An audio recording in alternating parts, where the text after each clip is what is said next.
What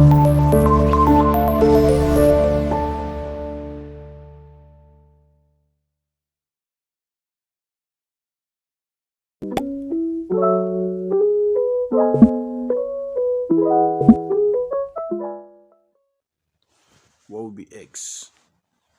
What will be x here? Now, to do this, all right, good day, students. Want to look at some important questions under indices. So basically, before we look at these questions, there are some things you have to know. Examples are, look at it. There are some operations you have to be conversant with in order to function perfectly in this aspect of indices. For example, if I have this question, let's say if I have 11 raised to power x is equals to 121, and I'm asking you what is the value of this x. The only thing you have to do is just to ensure these two bases are the same. That's the only thing. Just like 11 raised to power x is equals to, what will you raise 11 to give you 121? 11 raised to power 2. So you just ignore this base and equate the power x will be 2 here. So you must be very okay with these few operations. For example, let's say we have something of this nature. Let's say we have 521, 512 is equal to 2 raised to power u. So what is u? The same thing, just make the two bases the same. If I raise 2 raised to the power of 9, I'm going to have this, and we have 2 raised to power u. This, if you ignore those things and equate this to this, our u will be equal to 9. Already through that. For example, let's say you are having something. Okay, let me do it this way. Let's say I have this question. Let's say we have 16 raised to power p is equals to 16 times 256, something like this. What will be the value of this p? Now look at this. Is you have to just perform just a step before you go to the steps we are doing before. Let's say we have 16 raised to power p will now be equal to 16 raised to power 1 times, if you raise 16 to the power of 2, you're going to have this. So that if you apply the rules of indices, you pick one of those bases and add up the power. So you're going to have, since the two bases are the same, this and this are the same, they are both 16. So you pick one and add up the power. So you have 16 raised to power 1 plus 2. That is 16 raised to power 3. So the next thing, you just ignore these two bases and equate the power. So P will be equal to 3. So taking note of that is also very, very important. So don't forget, if I have 7 raised to power x is equals to 7, what will be x? Remember, any number standing alone is always raised to power 1. So you just ignore this and equate the power. X will be equal to 1. So don't forget that. So let's say we have this question, and let's say we have this question. 1 over 4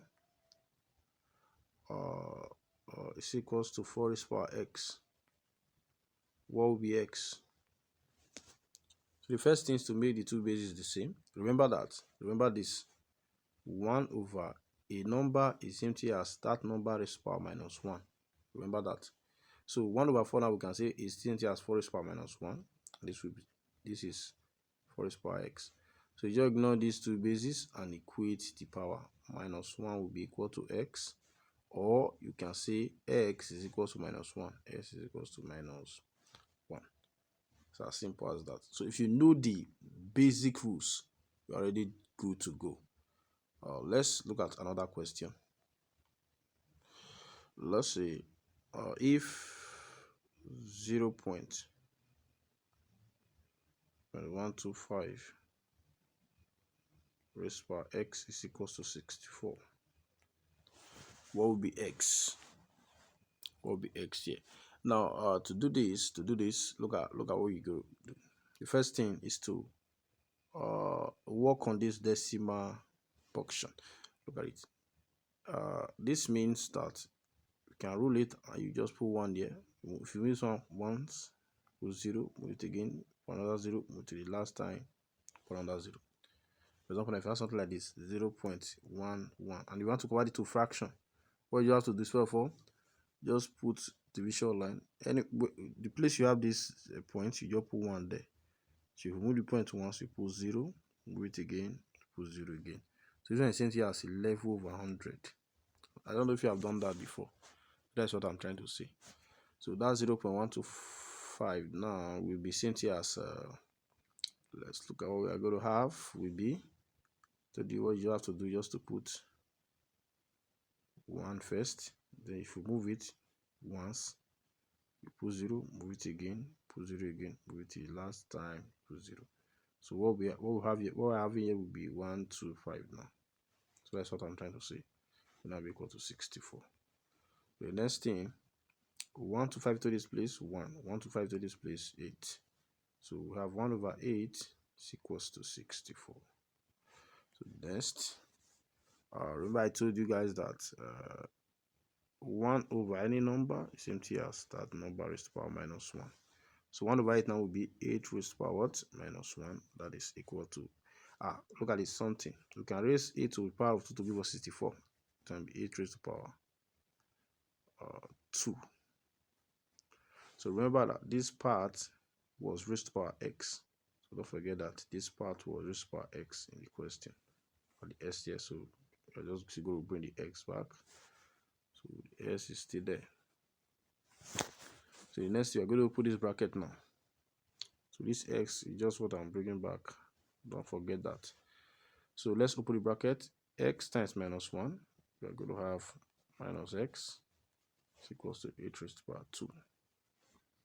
The next thing, ignore the basis and equate the power. Minus x will be equal to 2. So remove this minus sign, divide it by minus 1. So divide by minus 1. So that this minus will cancel this. X will now be equal to 2 over minus 1 give us minus 2. That will be the answer to that. I hope this is clear. The first thing is to convert this decimal portion to fraction. Then simplify the fraction to the lowest term. Then you apply the rules of indices. You are already good to go. So let's look at the next question. Alright, it said if we have 4 dot 10 raised to power x plus 10 raised to power x is equals to 500. What is x? Now this one is very, very simple. Look at it. What you have to do is just know the logic. If you see something like this, now we have 2 terms here as let's see, form of we have 2 identical terms there, form of indices. So if you check these indices here and these here, they are being added or subtracted. If you have something like that, you solve them like a full equation. You don't because there's no rules of indices that told us if you have maybe a raised to power m plus a raised to power n or minus. There's no rule of indices like that. So what we have to do here is to use substitution and solve it out. You solve the indices like an algebra, something like that. Like you solve everything here. You just take everything here like an unknown number. All the indices, take them as an unknown number. Look at what I'm trying to say. You can just say, okay, look at what I'm trying to say. You can just say let y be equal to that 10 raised to power x, which is the indices. So you see what I'm trying to say here. That will give us 4. This dot means times. Take note of that. That dot means times. That is 4 times y, because we said let 10 raised to power s be y plus y, because when I see 10 raised to power s is equals to 500. As you can see, everything have changed. It's now a simple equation. 4y plus y, that is 5y already. It's equals to 5 raised to power out. That is 500. Divide by 5. So this right side by 5. If we cancel this, y will now be equal to 5 here. 1. 5 into 500, that is 100. Y will be equal to 100. But y is already this. If y is equal to 100 and y is equal to 10 raised power s, therefore we can say, so since y is same thing as 10 raised power s, and we see y, we just put 10 raised power s back, we'll say it's equals to 100. And what is 100? 100 is the same thing as what? 10 raised power 2. So just ignore these two bases, they are not the same. Equate the power, x will be equal to 2. So as simple as that. Was as simple as that. Look at it. Let me solve more so that you see it. Something like this. Let me solve something like this again so that you see what I'm trying to say. So just take note of the procedure. This may either lead to maybe quadratic equation, or simple equation. Or maybe some cases the thing be something like maybe change to maybe any other stuff, but it's mainly quadratic and simple. Let's look at just one more. Let's go have this 2 dots 2 raised power x plus 2 raised power x is equal to, let's say, 24. What will be the value of x? So what you have to do here is just to locate this indicator terms and replace it with a new, like another unknown number. A new unknown number. So let's use another, let's say let's just say what are we going to use now? Let's just use y. Let y be equal to 2 raised power x. So anyway, 2 raised power x, just put y there. We're going to have 2y plus the same thing. So I see y plus y is equals to 24. The reason why we are doing it this way is because you understand it better, this form, than this, because this and this are the same. They are both the same thing, but you will not know the thing is like this if you don't replace this in this indicator terms with a perfect unknown variable. So that's why you do something like you just cancel this one, just cancel everything here, put unknown there, put unknown here, but the unknown is still the same thing as 2 raised power x, which is that indicator terms or indices that is there. That's what I'm trying to say. That's why we do change it like this. So for this now, you know that is already a simple equation. You can just solve that out and get the answer. For example, like 2y plus y, that's 3y already. It's now equal to 24. So the next thing, just divide this by 3. This will cancel this. So that y will be equal to, that's 8, right? That's 8 already. So the next thing, so that's 8. So next we are going to do will be, remember we said y is this. So if y is the same thing as 2 raised power x, therefore just bring back 2 raised power x is equals to 8. So 2 raised power x will now be 2 raised power 3, give us 8. Same thing as this 8. So since the bases are not the same thing, x will now be equal to, just equate the power 3. Already good to go. That is it. So please ensure you know these rules. They are very, very vital and important. Also, don't forget to like this video and subscribe. It's free. Subscription is free. Just you are following us on YouTube. Thank you. God bless you. God bless you.